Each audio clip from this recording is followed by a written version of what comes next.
Salut. Cet homme est né avec une maladie terrible dont aucun médecin n'a jamais entendu parler. Pas étonnant que tout son entourage ait cru que cet enfant était condamné et que certains l'aient même considéré comme un monstre. Mais qui aurait cru que le mystérieux Benjamin allait non seulement survivre mais aussi changer leur vie à jamais? Une vieille femme est allongée dans un lit d'hôpital. Elle est gravement malade et semble délirer. Sa fille, Caroline, est assise à côté d'elle et ne comprend pas pourquoi sa mère continue de lui raconter de vieilles histoires bizarres. La vieille femme lui demande alors de prendre un journal intime dans sa valise et de le lui lire à haute voix. L'homme qui a écrit le journal se fait appeler Benjamin Button et il pense qu'il va bientôt mourir. Alors il veut partager l'histoire de sa vie. L'histoire de sa naissance est étrange. Sa mère est morte en accouchant et son bébé ressemblait à un monstre. C'est du moins ce que pensait le père de Benjamin lorsqu'il l'a vu pour la première fois. Sans réfléchir à deux fois, il s'est rendu à la maison de retraite de la ville et a laissé son propre fils sur le perron. Le petit bébé est découvert par la gouvernante, une dame compatissante nommée Kenny. Le faciès étrange de cet enfant abandonné lui fait peur et elle en parle à un médecin. Il lui dit que cet enfant est né avec les problèmes de santé d'un homme âgé et qu'il ne lui reste que quelques semaines au mieux. Alors le docteur ne lui recommande pas de le garder. Le petit ami de Kenny est d'accord avec le médecin, mais la jeune femme ne veut écouter personne. Elle est convaincue que cet enfant est un cadeau du Seigneur et qu'elle doit l'accepter. Quant aux personnes âgées dont elle s'occupe, elles ne pourront qu'être heureuses de leur nouveau colocataire. Des jours, des semaines et même des mois passent sans que Benjamin ne passe l'arme à gauche. Il subit une série de changements rapides. Il apprend à parler, à marcher et à s'occuper de lui-même. Tous les dimanches, la maison de retraite invite traditionnellement tous les proches des résidents à dîner ensemble et à passer la nuit. C'est à cette occasion que Benjamin rencontre pour la première fois une jolie fille nommée Daisy. Sa mère adoptive annonce pendant le dîner qu'elle a enfin réussi à tomber enceinte. Benjamin et Daisy deviennent tout de suite amis. Ils se comprennent, parlent de la façon dont les adultes agissent bizarrement, écoutent les contes de fées ensemble et s'enfuient même la nuit dans le fort de couverture pour partager leurs secrets. Cependant, la grand-mère de Daisy les découvre ensemble et désapprouve la relation. Benjamin ne comprend pas pourquoi la grand-mère de Daisy a honte de lui, comme s'ils avaient fait quelque chose de mal. Sa mère lui explique qu'il n'est tout simplement pas comme les autres et que ce n'est pas tout le monde qui peut l'accepter. Caroline arrête de lire le journal intime et demande si sa mère savait que Benjamin l'aimait depuis le moment où il l'a vu. On se rend compte que la vieille femme qui meurt dans un lit d'hôpital est la femme dont Benjamin parle dans son journal. Entre-temps, Kenny accouche d'un enfant. Benjamin se sent alors seul et abandonné, mais il y a une lueur d'espoir, un nouveau locataire qui lui apprend à jouer du piano et passe du temps avec lui. C'est certainement avec plaisir qu'il accueille les transformations qui se produisent dans son corps. Chaque jour, la peau de Benjamin se raffermit et ses cheveux commencent à pousser. Benjamin est désormais plus mature et plus fort, et sa mère adoptive le laisse aller au port pour admirer le lancement des navires. Là-bas, il entend que le capitaine de la région recherche un assistant et il se porte immédiatement volontaire. Benjamin adore son nouveau travail.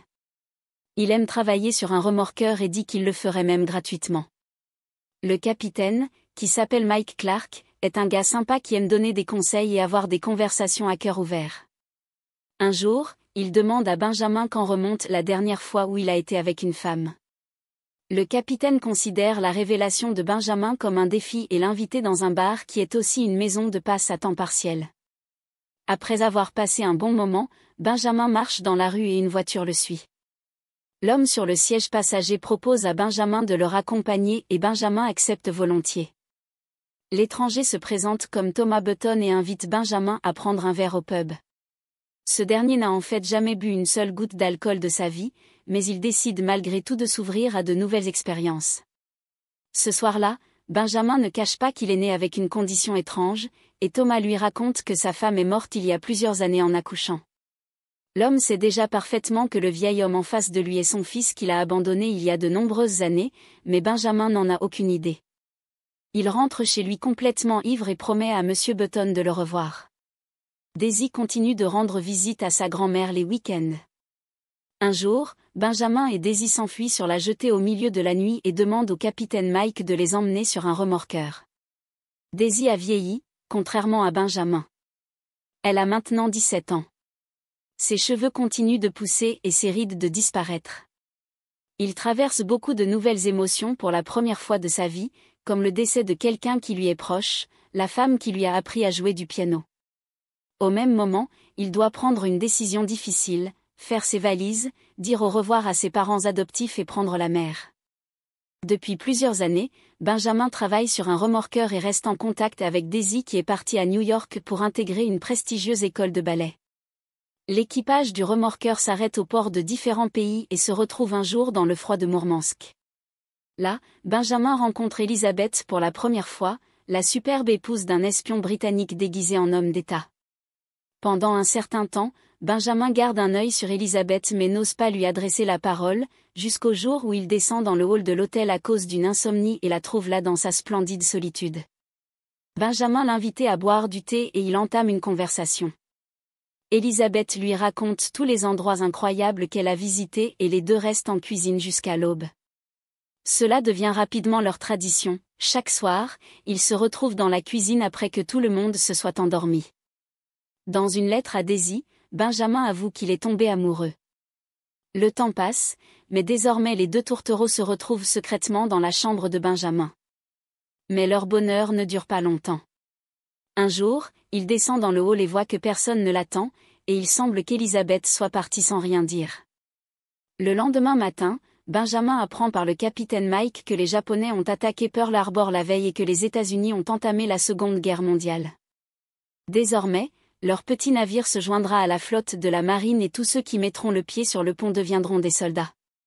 Benjamin est confronté à une décision difficile et il se porte volontaire pour le service. Au début, la guerre n'est pas aussi effrayante que Benjamin l'imaginait. Leurs bateaux se contentent de remorquer les navires endommagés et ils ne participent pas à de vrais combats. Mais tout change une nuit lorsqu'une torpille ennemie frappe un navire américain non loin du bateau du capitaine Mike. Le sous-marin allemand et le remorqueur s'engagent dans un duel et le remorqueur tombe en panne le premier. Il s'échoue, prend feu et coule. Presque tout l'équipage meurt. Le capitaine Mike meurt littéralement dans les bras de Benjamin. Ce dernier se retrouve seul à nouveau. Lorsque la guerre est terminée, Benjamin est âgé de 26 ans. Il retourne chez lui et quelques jours plus tard, il retrouve Daisy. Benjamin est visiblement troublé par la transformation de Daisy qui est passée du stade de jeune fille à celui de jeune femme. Daisy, au contraire, s'habitue rapidement à ces changements. Ils dînent ensemble et elle lui parle de son travail à New York. Pendant toute la soirée, Benjamin l'écoute silencieusement et lui offre aussi une recette inhabituelle qu'il a apprise d'Elizabeth, du caviar noir et de la vodka. Une fois à la maison, Daisy danse devant Benjamin sur le porche. L'alcool lui a délié la langue, elle continue de parler de ses liaisons avec les danseurs et flirte avec lui. Mais lorsqu'elle embrasse Benjamin et l'invite à monter à l'étage, il décline. Au fil du temps, Benjamin voit que son corps ne cesse de changer. Alors qu'il rajeunit, tout le monde autour de lui vieillit, y compris son père. Lorsque Thomas Button vient à nouveau voir Benjamin, il a du mal à reconnaître le vieil homme. Les deux sortent dîner et pendant qu'ils mangent, Thomas raconte à Benjamin que sa fabrique de boutons a prospéré pendant la guerre, mais qu'il est malade et en phase terminale. Il fait ensuite visiter son usine à Benjamin, ce qui le trouble encore plus. Thomas avoue avoir fait la plus grosse erreur de sa vie en laissant des étrangers s'occuper de Benjamin. Désormais, il souhaite se racheter en laissant tout ce qu'il possède à son fils unique. Benjamin part en silence, en digérant ce qui vient de se passer. Il ne lui est pas facile de pardonner à son père, mais il le fait malgré tout. Il vient chez lui et l'emmène sur la jetée pour admirer l'aube, et c'est là que Thomas meurt aux côtés du seul proche qui lui reste. Benjamin décide d'aller à New York pour voir la pièce où Daisy se produit pour la première fois en tant que danseuse étoile. Il ne porte plus de lunettes et a l'air bien jeune à présent. Après la représentation, Benjamin se rend dans la loge pour offrir des fleurs à Daisy, mais elle est confuse et lui demande pourquoi il ne l'a pas prévenue qu'il allait venir. Benjamin veut dîner avec elle, mais Daisy a autre chose en tête. Elle part avec sa troupe pour fêter la première et l'inviter à la fête. Benjamin apprend que Daisy a maintenant un petit ami et se sent abandonné. Il part sans dire au revoir, mais Daisy le rattrape. Elle est en colère. Benjamin pense-t-il vraiment qu'elle allait tout abandonner pour lui ? Ils entament une conversation délicate et se séparent rapidement. Daisy, dans son lit d'hôpital, interrompt la lecture de sa fille, se reprochant d'avoir été si froide à l'époque. Mais elle montre à Caroline des photos de cette époque et raconte que pendant ces 5 années, sa carrière était à son apogée. Pendant que Daisy voyage à Moscou et à Vienne avec son nouveau petit ami, Benjamin continue à vivre dans une maison de retraite et à aider Kenny. Mais tout change radicalement lorsque Benjamin reçoit une lettre de Paris où Daisy lui demande de venir dès qu'il le peut. Il s'avère qu'une série de circonstances malheureuses a conduit Daisy à se faire renverser par une voiture. Sa jambe a été brisée à 5 reprises et même s'il y a encore un espoir qu'elle puisse remarcher, elle pourra faire une croix sur sa carrière de danseuse classique. Daisy ne semble pas heureuse de voir Benjamin. Il se trouve que ce n'est pas elle qui a invité son vieil ami à Paris, mais une de ses connaissances. Daisy ne veut pas que Benjamin la voie comme ça, alors qu'il n'a fait que rajeunir et devenir plus beau. Elle se montre alors brutale avec lui et rejette sa proposition de rester avec elle. Alors Benjamin part. Il rentre chez lui, apprend à gérer le bateau de son père et commence à sortir avec différentes filles. Il n'écrit pas de lettre à Daisy et ne la dérange pas, comme elle le lui a demandé. Mais les années passent et un jour, elle revient vers lui. À partir de ce soir-là, Benjamin et Daisy entament une nouvelle vie. Ils ne se séparent plus, même une seconde, et partent faire le tour du monde sur le bateau de leur père. Ils sont profondément heureux. En rentrant chez lui après un voyage, Benjamin découvre que Kenny est morte. Désormais, toutes les personnes qu'il connaissait depuis sa tendre enfance ont disparu, à l'exception de Daisy. Benjamin décide donc de vendre la maison de son père, d'acheter un chalet et de vivre avec Daisy. Cela marque le début de la deuxième partie de leur vie parfaite. Ils ne sont plus en mer mais sur terre. La seule chose qui dérange Daisy est de penser qu'elle vieillit.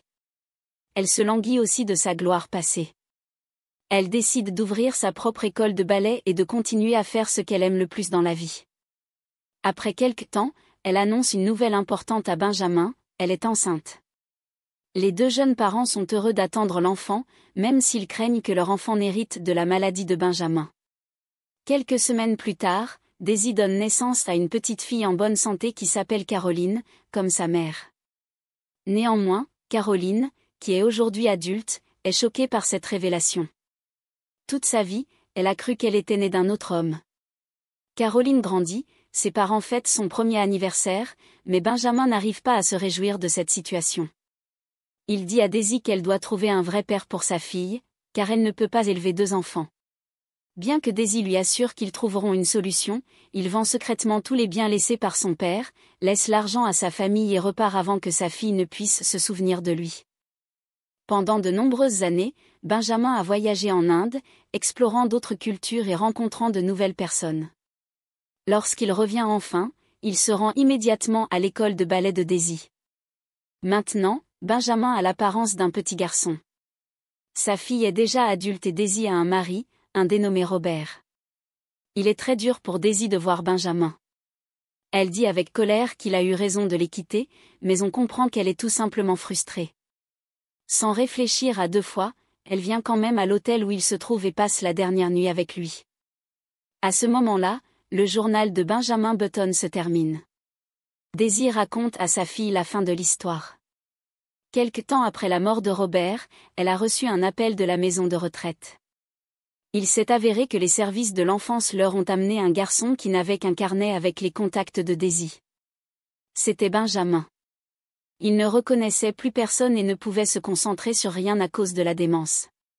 Daisy se rendait tous les jours à la maison de retraite pour rester avec Benjamin.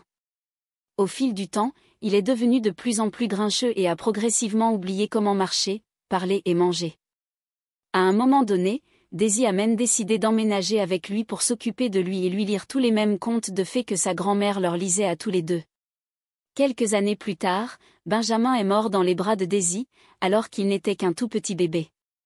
C'est là que l'histoire de la vieille femme se termine, tandis que sa fille quitte brièvement la salle, elle souhaite bonne nuit à Benjamin et meurt l'esprit tranquille. N'est-ce pas l'une des histoires d'amour les plus insolites du cinéma moderne ? N'oublie pas de t'abonner à la chaîne pour ne rater aucun autre chef-d'œuvre cinématographique. À bientôt.